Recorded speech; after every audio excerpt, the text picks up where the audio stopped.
For 1,000 years, kings and queens of Europe had absolute power. But absolute power corrupts absolutely. Greed, revenge, sex, madness, witchcraft, murder. Every monarch had their royal secrets.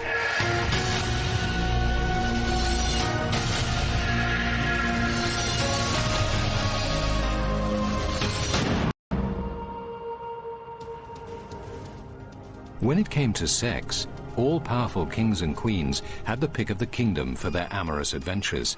But even royals were made fools of by love.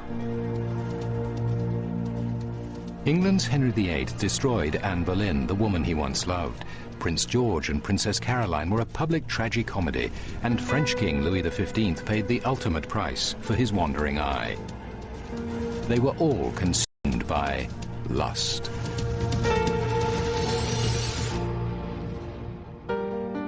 Henry VIII's passionate pursuit of Anne Boleyn is one of the great romantic tragedies. In the end, history was changed and Anne paid the ultimate price for her love.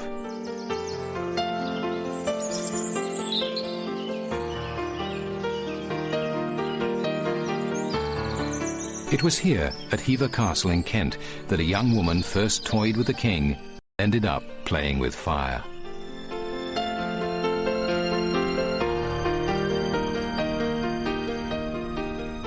In the early 1500s, this perfectly preserved Tudor mansion was home to two little girls, Mary and Anne Boleyn, and their father Sir Thomas. Anne was the younger, a determined girl who would grow up to be an ambitious and clever young woman.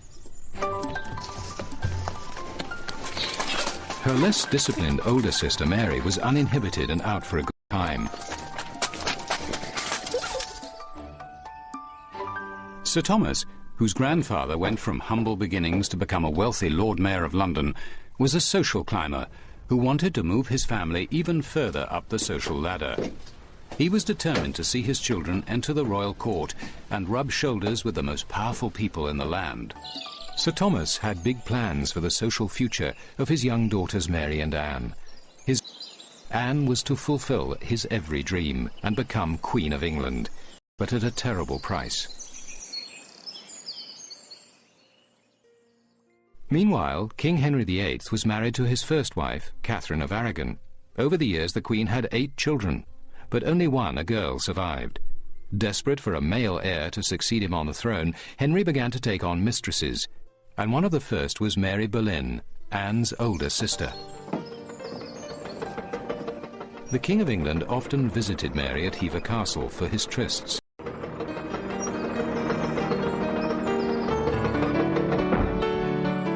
But in 1525, Henry VIII laid eyes on her 25-year-old sister, Anne.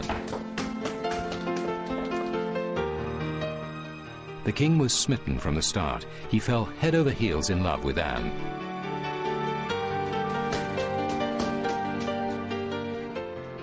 Though no great beauty, Anne was said to have eyes which could entrap and bewitch. Used to having his way with women, the king moved quickly to capture Anne and count her as his latest conquest. But Anne was no easy prey and played hard to get. The game of love was joined. To bring her closer to him, Henry appointed Anne maid of honor to Queen Catherine. Anne's calculated response was a provocative promise of delights to come. Love letters between Henry and Anne still exist and show the chase was not going to be easy. The warrant of maid of honor induces me to think that your Majesty has some regard for me, since it gives me the means of seeing you oftener and of assuring you by my lips, which I shall do at the first opportunity, that I am your Majesty's very obliged and obedient servant without any reserve. Henry was excited, unaware of how his long, extraordinary pursuit of Anne's favours would lead him to change his country forever. The more Anne withheld her favours, the more love-struck the king became. Conveniently forgetting he was still a married man, Henry promised he would at least be faithful to Anne. He wrote, "I beseech you now, with all my heart, to let me know your whole intention as to the love between us two. For more than a year I have been struck with the dart of love, and am not yet sure whether I shall fail or find a place in your heart and affection. if it pleases you to play the part of a true loyal mistress and friend, and to give yourself body and heart to me, I promise to take you for my only mistress, casting all others out of my thoughts and affection, and serving only you." In her response, Anne made it clear she was not settling for second best. "Your wife I cannot be, both in respect of my unworthiness will not be." Headstrong and wise to the nature of men, Anne knew just what to do to arouse the king's passions. She refused to give herself to Henry. Though the king was raging with lust, she wouldn't allow Henry to touch her. No matter how much the most powerful man in England begged and beseeched, Anne resisted for 6 years.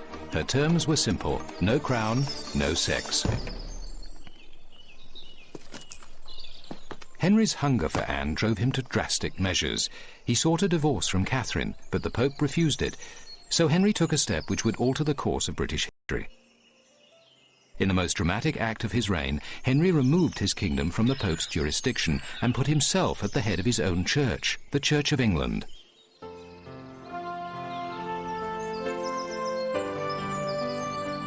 And the king's first act was to grant himself a divorce from his queen. A free man at last, Henry gained access to Anne Boleyn's bed. To satisfy his lust, Henry had moved history. Henry married Anne in January 1533, when she was already carrying the king's child. The baby was born in September, but it was a girl named Elizabeth.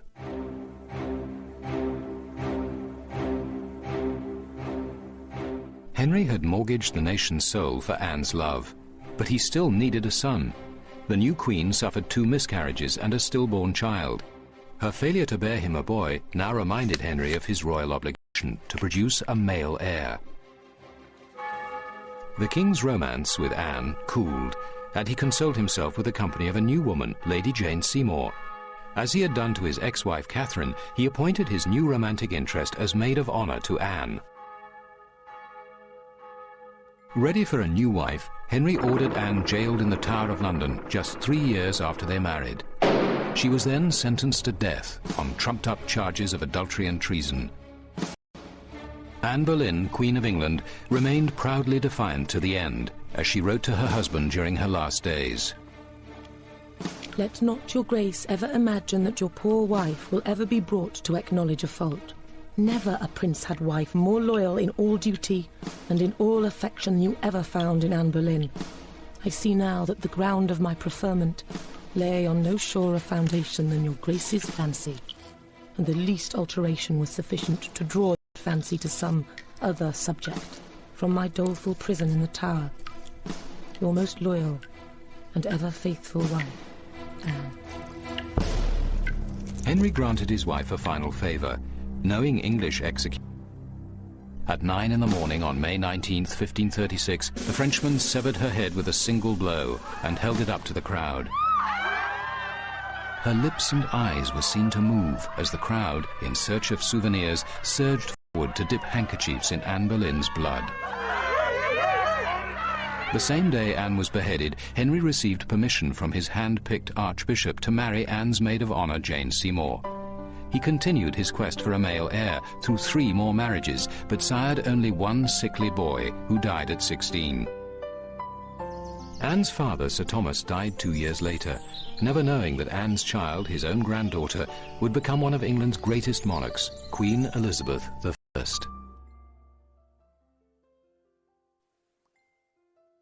While Henry VIII used drastic means to get rid of Anne Boleyn, 300 years later, England's George IV had a harder time shedding an unwanted wife.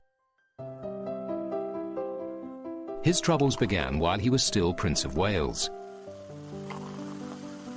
Young George was a charmless prince, a heavy drinker and a gambler, particularly fond of horse racing. He consistently lost huge sums, owing debt equivalent today to tens of millions of dollars. He constructed huge luxury housing for the rich, like these mansions in London's Regent's Park. It was here the prince threw wild parties for his friends, dancing and drinking until dawn.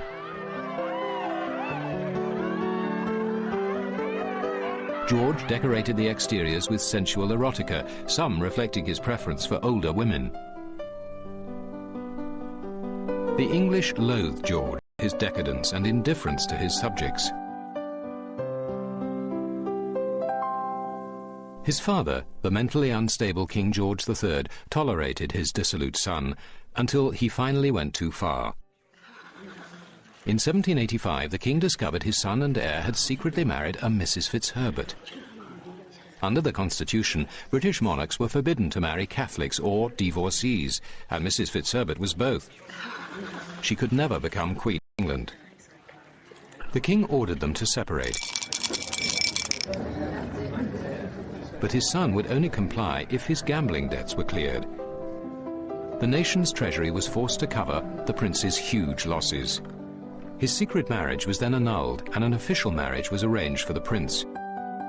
His bride was Princess Caroline of Brunswick. Her portrait was sent to George and met with his approval, but court painters often depicted their subjects in flattering ways. George was in for a surprise. The day before the wedding, George nervously awaited his bride in eager anticipation. She was introduced as his future wife.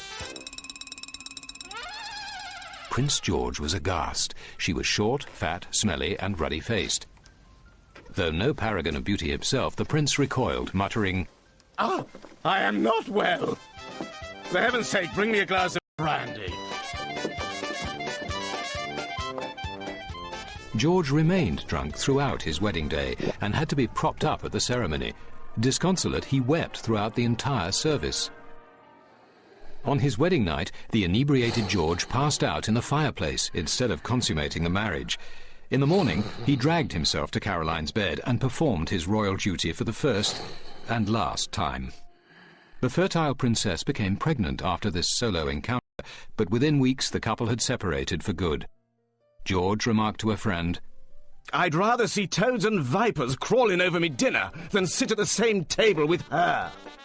Cartoonists gleefully rushed to sketch the royal marital farce. George left his wife to return to Mrs. Fitzherbert and a string of matronly mistresses. Spurned by her husband, the vivacious and flamboyant Caroline enjoyed her freedom. She tried on makeup, ate large quantities of onions, and drank brandy. She invited friends to her house and many men into her bedroom. She considered sex a happy and healthy activity, describing herself as a little devil in petticoats. I have a bedfellow whenever I like. Nothing is more wholesome. Scandalized London society was filled with rumours of Princess Caroline's affairs. It was even said she had another child by a prominent noble, Sir Sidney Smith. But the guileless Princess Caroline didn't realise that Prince George, eager to prove her adultery for a divorce, was spying on her. One of her servants reported to the prince, "Mary Wilson said to me how she went into Princess Caroline's bedroom in order to make up the fire. But she found her and Sir Sidney in such an indecent situation that she immediately left the room and was so shocked that she fainted away at the door."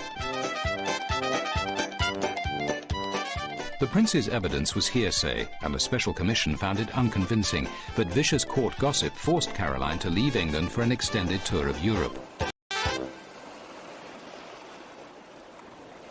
During her visit to Italy, the irrepressible Caroline rode through the streets of Milan in a pink feathered hat and a dress which showed off her ample posterior and stout legs. There, Caroline met her true love, a handsome but penniless Italian adventurer named Bartolomeo Pergami.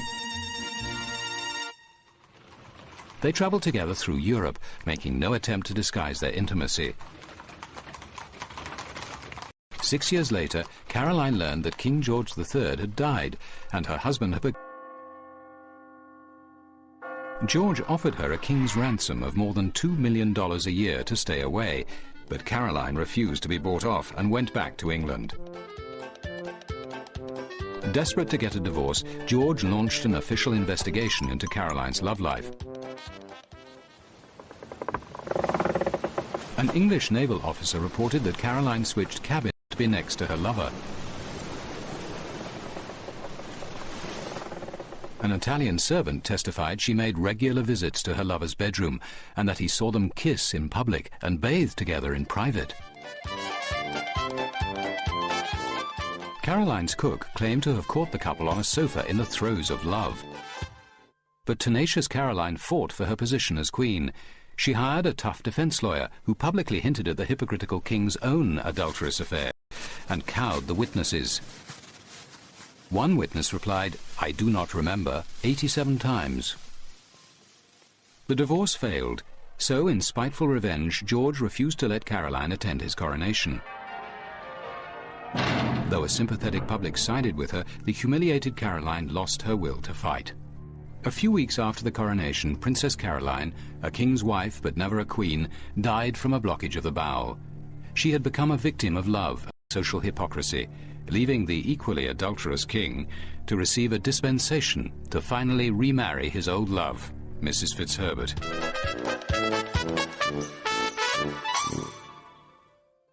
Unlike the public embarrassments of England's Prince George, scandal was no problem in the deliciously decadent French court of Louis XV. There, extramarital affairs were so common they were governed by codes of etiquette. Promiscuity was so widely accepted that the king's principal mistress held an official position in the royal household. Louis's grandfather, Sun King Louis XIV, left advice about a monarch's love life. The time we give to our lovers should never be to the detriment of our work, because our primary objective must be the preservation of our glory and authority. When you lose your heart, you must remain in full control of your senses. Keep the caresses of your lovers separate from the responsibilities of kingship. The young king ignored his grandfather's instructions, and in the end he paid a terrible price for a life devoted to sexual debauchery. Louis XV, whose reign spanned much of the 1700s, was a sexually voracious monarch. He reputedly had over 100 partners, included everyone from leading courtiers to the lowliest Parisian street girls.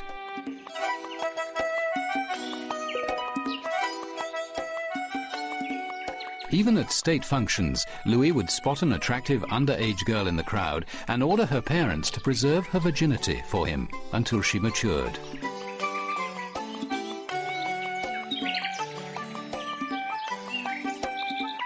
The king's insatiable appetite needed a full-time valet to audition and procure potential royal bedmates.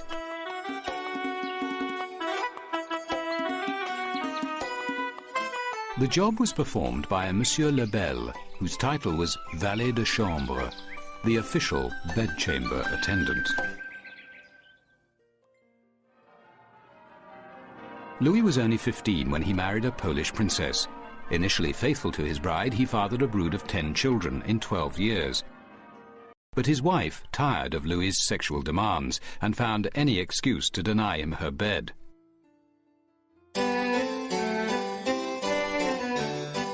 Embarking on a hedonistic lifestyle, Louis was so busy with an endless string of mistresses and lovers, he suspended the official public ritual of retiring to bed to have more intimate time with his conquests. The king's first affair was with a woman in his wife's household, the Comtesse de Markle. Avoiding the formal royal bedchamber, he ordered a cosier bedroom built specially for the affair. But then the Comtesse made the mistake of introducing the king to her younger sister.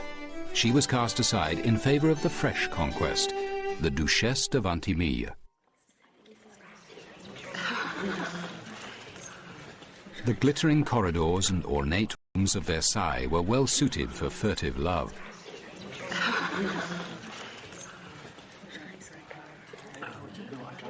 Louis's most famous affair was with a 24-year-old commoner named Jeanne Antoinette Poisson. The couple met at a costume ball, where she arrived dressed as Diana the Huntress.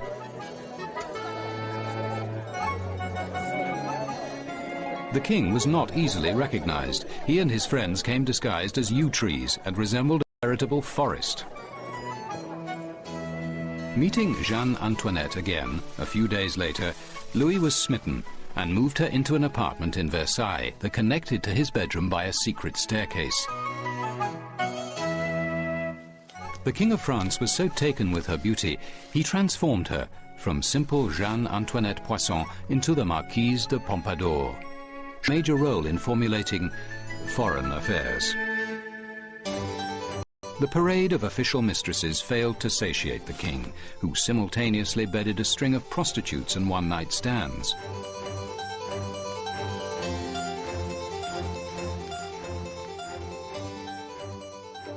Rumours had it that Louis, accompanied by a pack of hounds, pursued laughing, naked young women through the grounds of Versailles. The palace gardens echoed with giggles as the panting King of France chased his prey. A house in the palace grounds was fitted out as a brothel to accommodate the royal harem, which Louis would visit disguised as a Polish nobleman. Despite precautions to protect Louis from his worst excesses, even the King of France paid a horrendous price for so much license. Louis XV contracted smallpox, aggravated by what was called the French disease, syphilis. His skin erupted in oozing sores, and he suffered an agonizing death. His corpse was so rotten, the undertakers skipped embalming it and immediately destroyed it in quicklime. For Louis XV, the Cupid of love had aged into the Grim Reaper of death. Henry VIII and Anne Boleyn, Prince George and Princess Caroline, French King Louis XV with his countless lovers, all were star-crossed royals. All their power and wealth couldn't change the capricious ways of love. In the end, the royal privilege of unrestrained passion proved the downfall of many a monarch, when they became slaves to lust.